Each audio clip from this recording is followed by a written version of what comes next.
Senhoras e senhores, o assunto que vai ser abordado na noite de hoje, apesar de ser uma novidade aqui no Brasil, ele está sendo desenvolvido há mais de 3 décadas na Europa.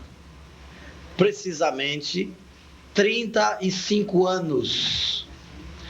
Quando essas pesquisas deram o primeiro impulso na atenção de renomados cientistas que foram desenvolvendo uma metodologia de controle na tentativa de estabelecer as posições exatas para os fenômenos paranormais que começaram a acontecer dentro das leis físicas da eletrônica.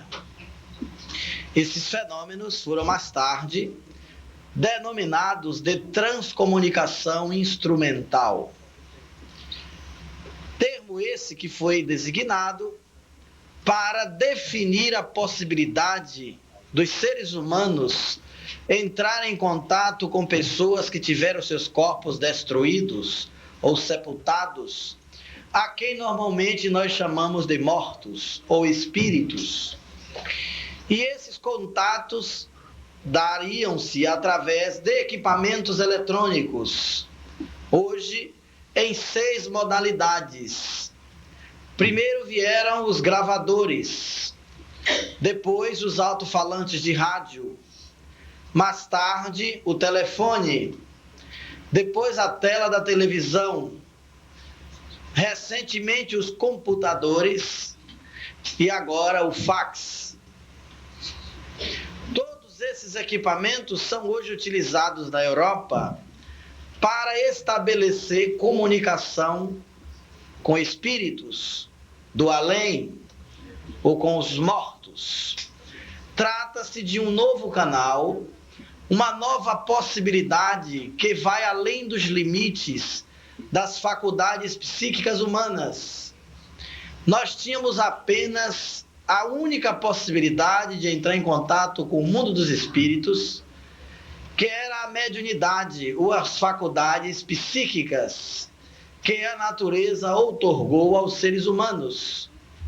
Hoje, graças ao desenvolvimento tecnológico e o domínio das ondas eletromagnéticas, os espíritos também resolveram se fazer sentir através desses equipamentos eletrônicos. As pesquisas avançam tanto e os resultados são tão espetaculares e a velocidade é tão incontida que de um ano a outro a própria transcomunicação supera todas as suas conquistas até então realizadas. Nós vamos tentar nessa conferência, junto com o Padre Brini, abordar esse tema no máximo em 1h30, 2 horas, o que é um tempo muito escasso, devido ao fato desse tema ser abordado em um seminário de 12 horas de apresentação em conferências. Portanto, faremos aqui na noite de hoje o resumo da síntese do prólogo do assunto, na tentativa de que todos vocês possam ter uma ideia, pelo menos básica, do que vem a ser a transcomunicação instrumental. Hoje, são mais ou menos 10 mil pessoas envolvidas nessas experiências em todo o mundo. Os países europeus estão na linha de frente devido à possibilidade dos resultados serem mais eficientes. Em diversas cidades da Europa, da Alemanha, de Luxemburgo, da Áustria, da França, da Espanha e mais notadamente na Itália, a transcomunicação cresce de forma espantosamente rápida. São encontros, colóquios, seminários, conferências como essa que está acontecendo em todos os lugares do mundo, quase que semanal ou mensalmente. Um chorrilho de livros são publicados. Hoje já temos mais de 80 títulos abordando exclusivamente a transcomunicação instrumental nos diversos países e escritos pelos diversos pesquisadores nas mais variadas áreas do conhecimento científico. É muito importante saber que por trás dessas pesquisas não se encontra a direção de religiosos, muito menos de espíritas, nem também de parapsicólogos da Europa. O movimento da transcomunicação reúne técnicos, engenheiros, cientistas, gente das universidades, da informática, da eletrônica de uma forma geral, e também centenas ou milhares de pais que perderam seus filhos, ou pessoas que perderam os entes queridos, que se agregam a esse movimento na tentativa de buscar a certeza da indestrutibilidade do ser humano e manter correspondência através de equipamentos eletrônicos com seus parentes falecidos. Apesar de termos muitos sacerdotes e espiritualistas envolvidos nessas pesquisas, essas pesquisas não é fruto do trabalho dos religiosos nem dos espiritualistas. Há cientistas envolvidos nisso que eram ateus, que não acreditavam absolutamente em nada. A transcomunicação é, portanto, a decorrência do desenvolvimento da tecnologia científica do nosso mundo. É um resultado natural, um fenômeno que começa a trazer para todos nós um novo conhecimento a respeito de leis ainda desconhecidas. Todos esses trabalhos alcançados hoje reúnem grande quantidade de material que já se espalha pelo mundo. São milhares de mensagens recebidas por televisão, imagens límpidas, claras, nítidas. Algumas delas no começo eram preto e branco, um pouco vaporosa, sem nitidez e mudas. Hoje algumas imagens têm movimento, têm voz simultânea na transmissão. Os espíritos também adentraram os computadores e através do scanner enviam mensagens e imagens maravilhosas, tão nítidas como se fossem captadas em fotografias aqui da Terra. Há diálogos que demoram 30 a 40 minutos por telefone. Fax com mais de 20 e 30 linhas. Os diálogos por telefone estão todos eles registrados, gravados, das mais variadas formas. Os telefones dos transcomunicadores europeus estão sempre acoplados a um gravador. E eles recebem a comunicação do além, às vezes por linha cruzada, interceptando a comunicação de duas pessoas que se falam. Às vezes é um filho e um parente falecido que cruza a linha. Às vezes é o próprio espírito que toca. E quando você atende, é ele que do além dá a mensagem. Muitas vezes ele deixa gravado direto na secretária eletrônica. Ou muitas vezes entra apenas em um canal do telefone e fala com uma das pessoas sem que a outra do outro lado escute absolutamente nada. A Europa já coleciona mais de 3.000 transcomunicações telefônicas e não tem o menor registro nas companhias oficiais do governo nem do Estado. É uma coisa que não se sabe explicar. A não registração dessas transcomunicações por telefone é o que poderíamos dizer DDGA, descagem direta gratuita para o além.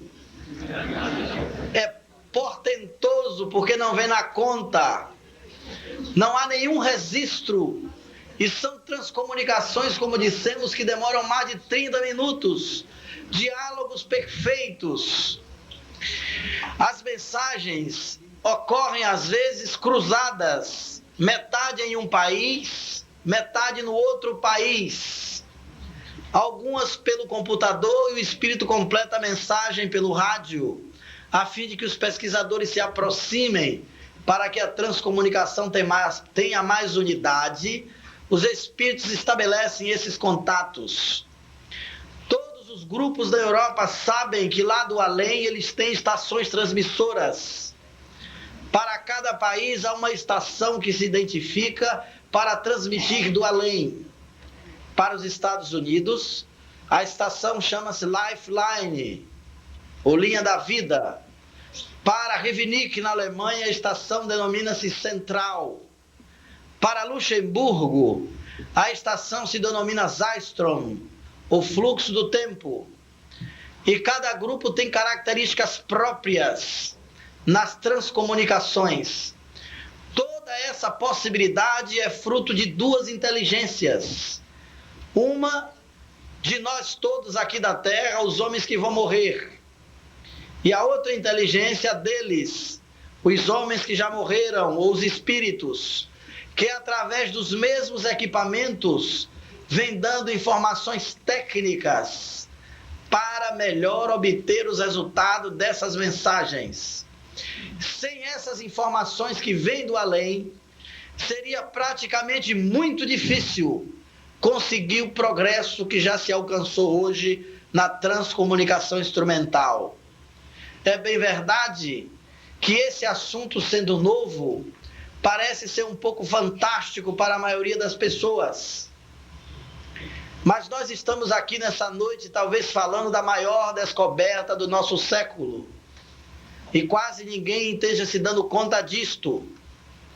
Porque se ficar estabelecido que a indestrutibilidade do ser humano é um fenômeno que passa a ser patenteado pela ciência, e o espírito passa a ser um objeto de pesquisa da ciência oficial, nós estaremos vivendo no começo do século que vem, talvez a maior revolução do conhecimento de todos os tempos, em todas as áreas do pensamento humano.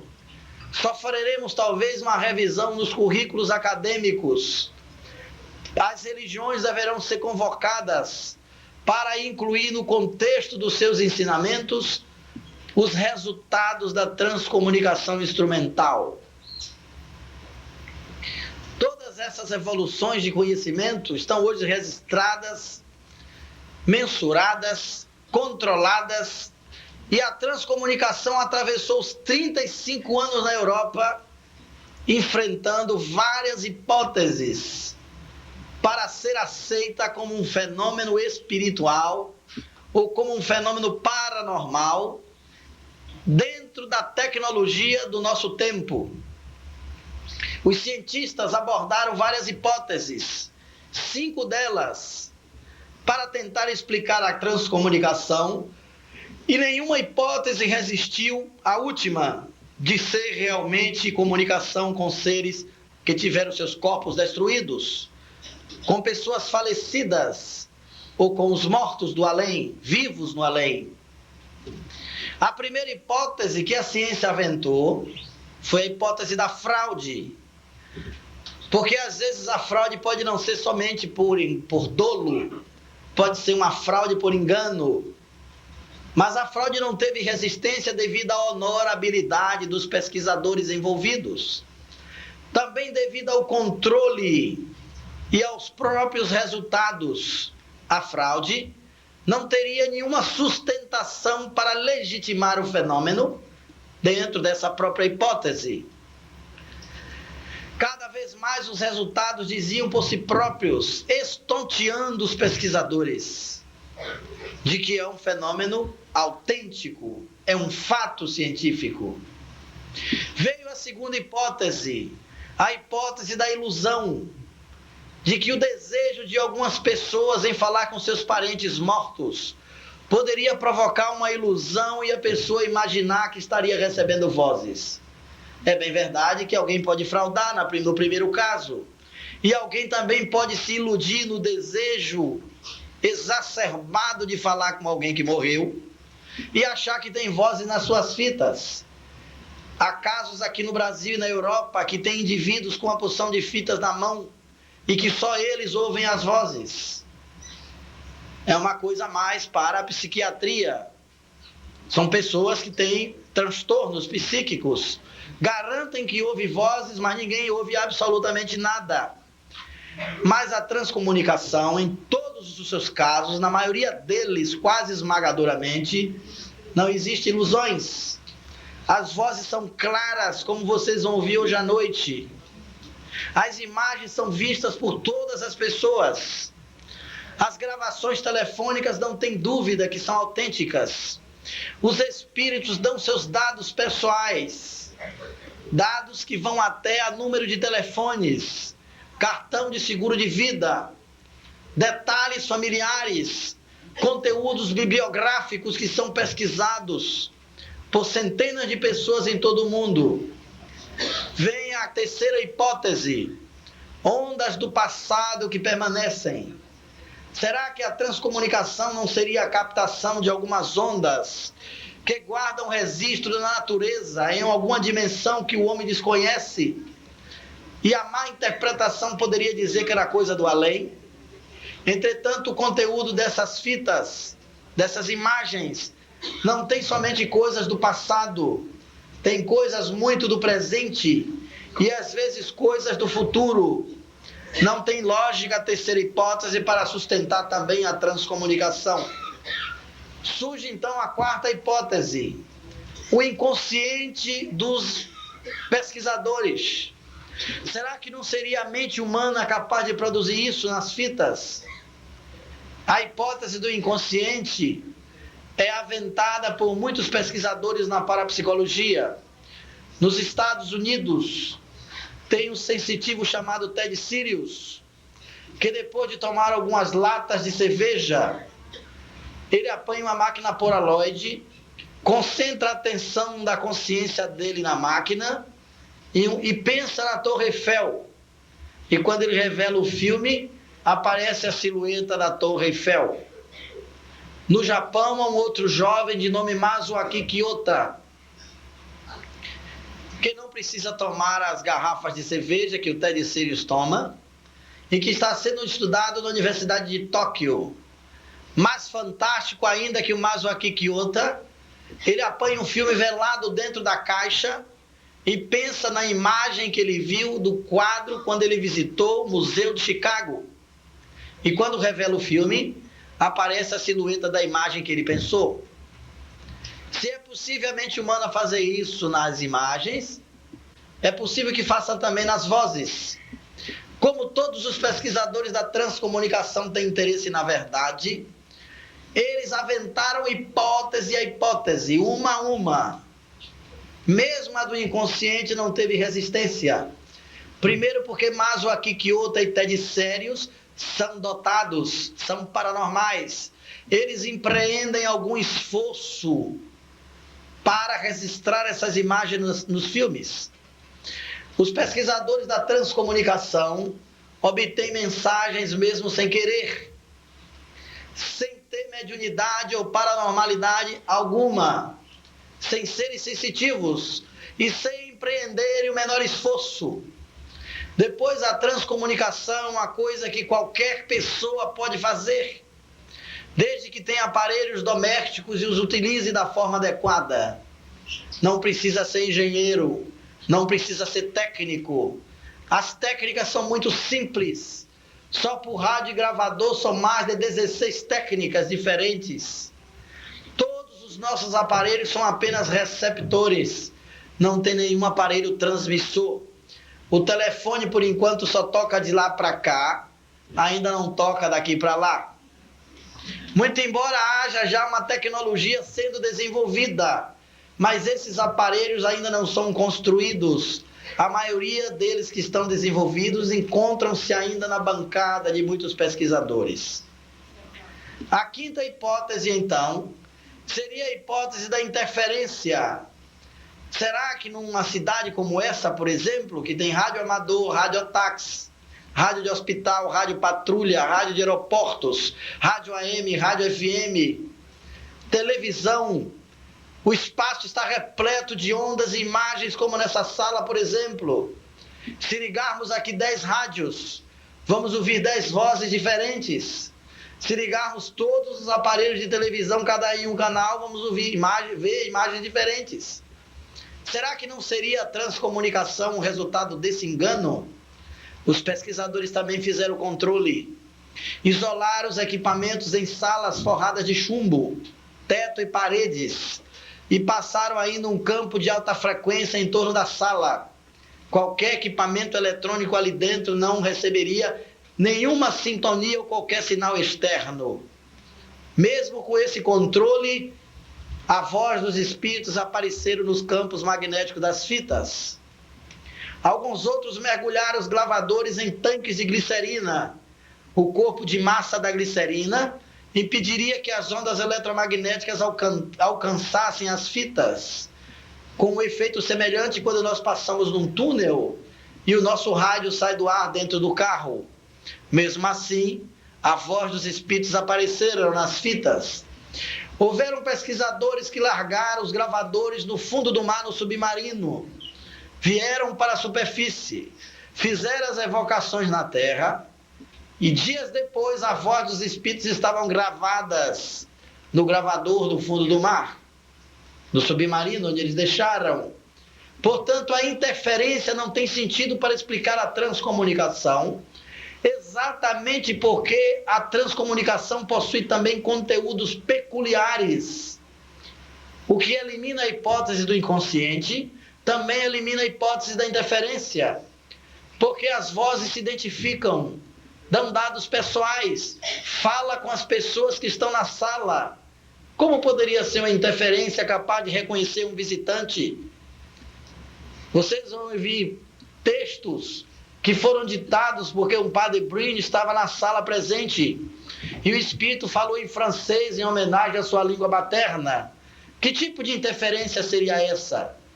Se é uma interferência, é uma interferência inteligente de uma consciência que não tem corpo, que está agindo no nosso equipamento eletrônico. Não uma interferência de uma onda perdida, mas de uma ação mental de alguém que controla, domina e comanda o equipamento. Resta então a última hipótese, a hipótese de que são os espíritos que comandam as transcomunicações. Não resta mais dúvida para os pesquisadores, nem para as pessoas que seriamente estudam esses fenômenos. E por incrível que pareça, isso descortina um conhecimento novo dentro do campo da ciência. Talvez a descoberta desses fenômenos traga para a civilização mais conteúdo científico do que foi a descoberta da eletricidade e das ondas eletromagnéticas no século passado. Estamos hoje no universo de ondas, de pensamentos e vibrações, vivendo uma mudança de paradigmas em todas as áreas do conhecimento e da ciência. A ciência já começa a pensar em uma nova proposta de estudo, porque todo modelo da ciência é o estudo do concreto. E a ciência questiona hoje que talvez o que convém ao seu estudo é o conteúdo de estudo do abstrato, porque nada pode estar no concreto sem antes ser abstrato.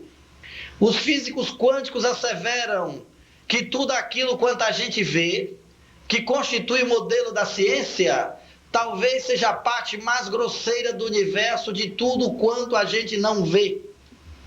Há um essencial que é invisível aos olhos e que hoje interessa ao campo de domínio da ciência contemporânea.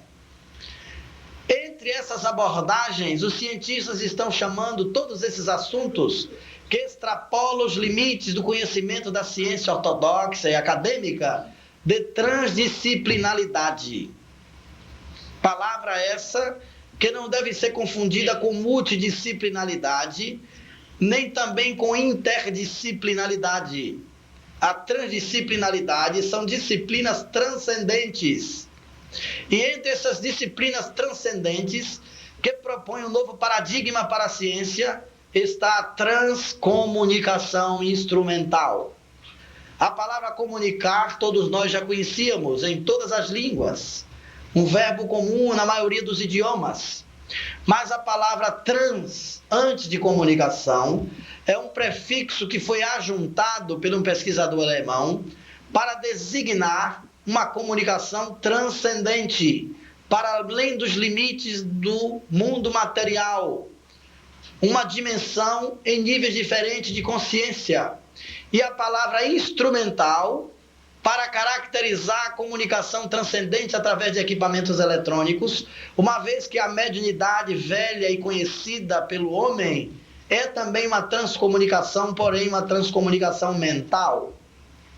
Como essa já existia, os pesquisadores designaram esse nome para caracterizar especificamente a comunicação dos espíritos apoiada em equipamentos tecnológicos. E esses assuntos avançam de tal forma que inclina a atenção de muitos espiritualistas e religiosos. Entre eles, aqui presente o padre François Brine, que não é o único sacerdote na Europa a estudar esses fenômenos. A primeira vez que conhecemos ele foi num congresso internacional de transcomunicação que aconteceu na cidade da Basileia, na Suíça, em 1989, no mês de novembro. E lá estávamos nós, entre 850 pessoas, e nos disseram que lá tinha um padre, carregado ainda com o preconceito brasileiro da Igreja Católica, não da Igreja em si mesma, mas de alguns padres que espalharam no Brasil suas opiniões pessoais, como se isso fosse a opinião da Igreja Católica. Eu pensava que um padre só estaria naquele congresso, no máximo assim como se fosse um espião, ou alguém que estava ali para negar tudo. Entretanto, me disseram que o padre Brine tinha um livro sobre os mortos. E quando folheamos o seu livro na livraria, o livro era portentoso. O título já era sugestivo: Os Mortos Nos Falam. E logo nas primeiras páginas, os cemitérios estão vazios. Como é o nosso corpo no além? Os nossos parentes nos esperam. Levamos conosco a nossa personalidade, o nosso caráter. E as informações deles eram portentosas no livro. A sua bibliografia recordava os grandes pensadores da ciência espírita. Entre eles, Allan Kardec, que ele citava, Leon Denis, Ernest Botzano, William Crookes e até alguns pesquisadores espíritas brasileiros. Citava também a psicografia, as experiências de quase morte. Era, por fim, um livro portentoso e nós tivemos simpatia à primeira vista. No outro dia do congresso, assistimos sua conferência. Foi simpatia à segunda vista. Depois entrevistamos ele pessoalmente e estivemos com ele na estação de Paris. Foi simpatia à terceira e quarta vista. E lhe propomos ali a tradução do seu primeiro livro em idioma português, o que ele aqueceu. E eu perguntei: no Brasil, será que não terá problemas com a Igreja Católica? E ele disse: creio que não, porque meu livro já era traduzido naquele tempo, dizia ele, em 6 idiomas. E vendia em todas as livrarias católicas do mundo, sem nenhum problema. E não teve problema algum. Ele veio ao Brasil pela primeira vez, lançou seu livro em 16 estados, fazendo conferências.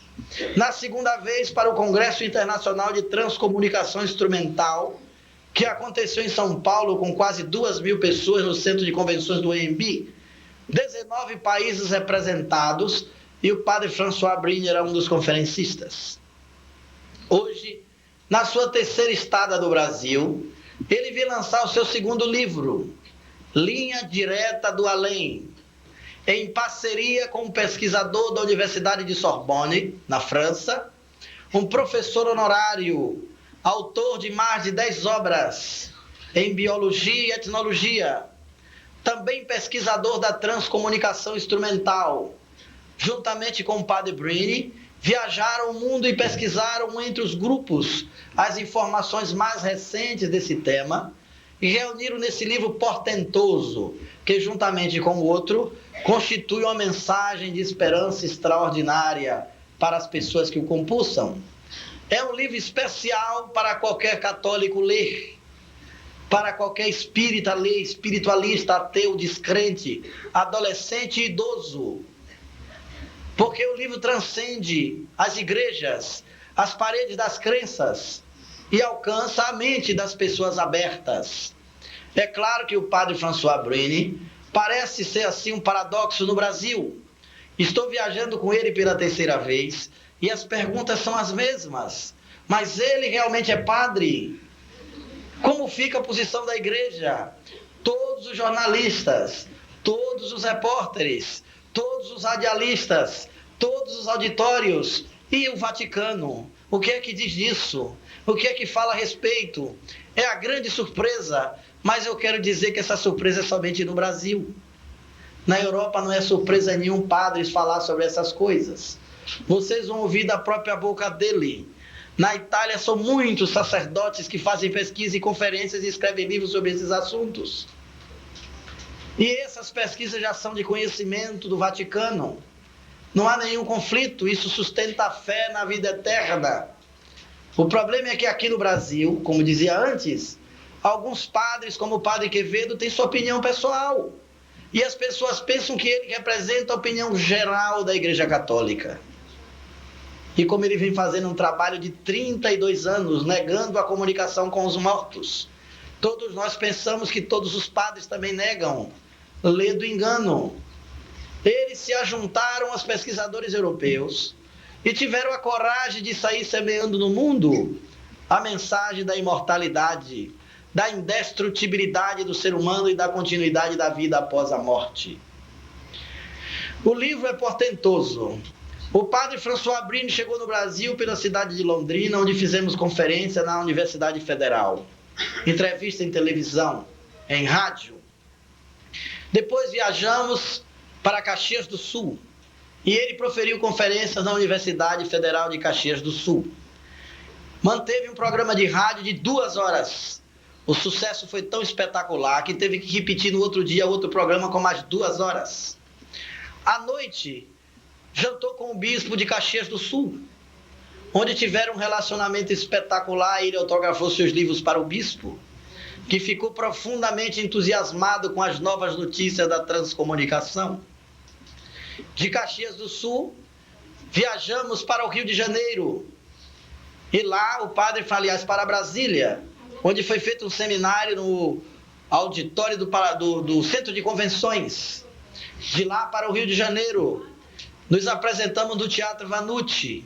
A lotação foi tão grande e a expectativa tão extraordinária que aconteceu como esse auditório. Teve que fazer outra sessão no outro dia. E lá no Teatro Vanucci estavam presentes várias personalidades do mundo artístico da televisão brasileira. Gravamos o programa Sem Censura ao vivo, na quinta-feira, que foi ao ar para todo o Brasil. E à noite fomos para a Rádio Globo, de meia-noite a 3 horas da manhã, e os telefones ficaram congestionados, porque o Brasil inteiro ligava para perguntar se ele era padre e se era possível uma coisa dessas. Depois gravamos o programa fantástico da Rede Globo de televisão, que não sabemos o dia que vai ao ar, mas ficou registrado lá por mais de 2 horas de gravações, com várias imagens de espíritos trazidas, registradas nas fitas da Europa. E do Rio de Janeiro fomos a Campina Grande, onde nos apresentamos com a promoção da Associação Médica para um auditório repleto, grande parte de médicos, porque o padre ia falar sobre sobrevivência, sobre vida após morte, e se interessa demais a medicina, também os fenômenos das experiências de quase morte. De Campina Grande chegamos a Fortaleza, e estamos aqui amanhã de noite em outro auditório, onde com certeza vocês vão ter a alegria de conhecer a palavra desse homem extraordinário que sai das terras da França para vir para o Brasil, o maior país católico do mundo e ao mesmo tempo o maior país espírita do mundo. Saiu da terra de Allan Kardec para falar dos assuntos de Allan Kardec no Brasil. E só para fazer um pequeno passagem no seu currículo, ele é graduado em latim, grego e filosofia na Universidade de Sorbonne. 6 anos de grande seminário no Instituto Católico de Paris e 1 ano na Universidade de Tübingen, na Alemanha. Estudos de línguas antigas, assírio-babilônico, hebreu e heliogrifo egípcio, como também os heliogrifos sumérios.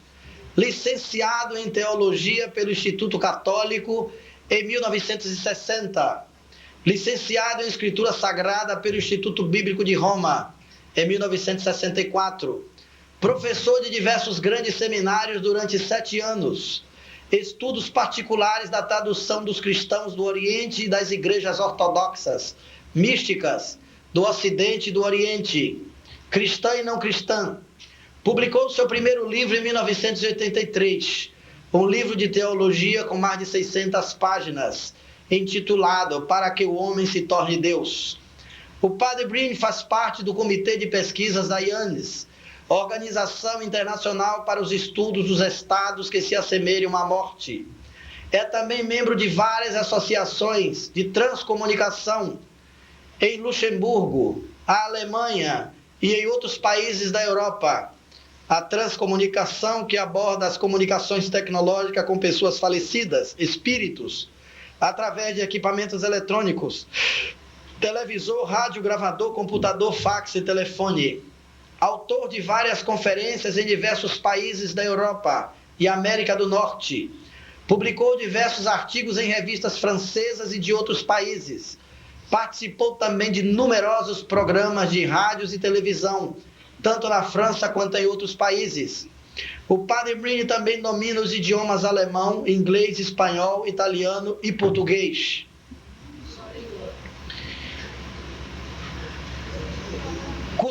Causou grande impacto, pois pela primeira vez um teólogo, sacerdote e padre católico aborda tão séria e corajosamente testemunhos recolhidos durante as comunicações com pessoas ditas mortas através de equipamentos eletrônicos. Durante esta conferência está sendo lançado o seu último livro, Linha Direta do Além, também lançado em português pela editora cultural Espírita de Céu do Sobradinho, Distrito Federal. Em linhas gerais, esse é o Padre François Breen, que é apresentável por si mesmo sem que eu precisasse apresentá-lo. Mas gostaríamos de, nesse momento, pedir a todos vocês um pouco de atenção, porque o Padre François Breen aprendeu a falar português nos intervalos em que está hospedado no hotel. Ele chegou no Brasil falando um portunhol, mais espanhol para português. Depois ele foi mudando, começou a falar espanguês, mais português do que espanhol. E agora ele fala português, já deu entrevista em rádio, televisão, tranquilamente. É só atenção um pouquinho que tem algumas palavras cuja pronúncia no som se mescla. Como ele fala fluentemente italiano e espanhol, às vezes algumas palavras ficam mais ou menos mescladas, mas dá para nós entendermos perfeitamente bem. E a sua abordagem vai se dar exatamente dentro do campo de informação que todas as pessoas desejam. Vamos ver se no final nós teremos alguns minutos para algumas perguntas que deverão ser feitas somente por escrito, devido ao auditório ser muito grande e a gente tem que selecionar no máximo 5 ou 10, e ele poderá responder atendendo à curiosidade de muitas pessoas. Então, nós vamos, nesse momento, ter a alegria de passar a palavra ao Padre François Breen. E logo após a sua conferência, nós vamos passar na televisão algumas imagens do além, registradas na Alemanha e alguns outros países, Luxemburgo, e recebidas por diversos pesquisadores nos mais diversos métodos da transcomunicação instrumental através do vídeo. Então vamos fazer silêncio, aproveitar bem esses momentos que são talvez raros em nosso país, ouvindo a palavra do Padre François Breen.